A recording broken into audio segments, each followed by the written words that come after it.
about 1993 to 2010, off the west coast of the United States, we've seen about 0 sea level rise or even negative sea level rise, so sea level was falling during that time period.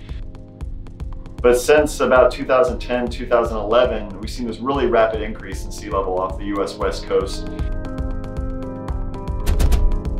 We're seeing this recovery back towards the global mean.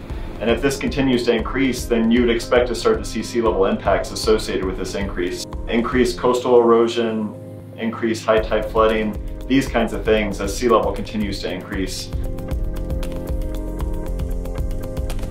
So there's a number of things happening. One is there's this background increase in sea level associated with global warming, thermal expansion, and the melting of ice, which is impacting sea level along the west coast. That's causing this long-term increase.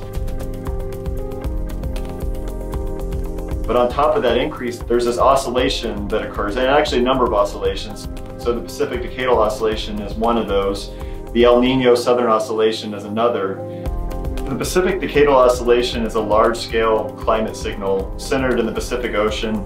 Every 10 years, we see this shift in the sea level between what we see in the Western Pacific and what we see in the Eastern Pacific. And these oscillations suppress or elevate sea level over different time periods and really either exacerbate or diminish the effects of that long-term sea level. Since about 2010, 2011, we've been seeing this shift in that decadal variability associated with the Pacific Decadal Oscillation. And what that's doing is causing sea level along the west coast of the US to go up.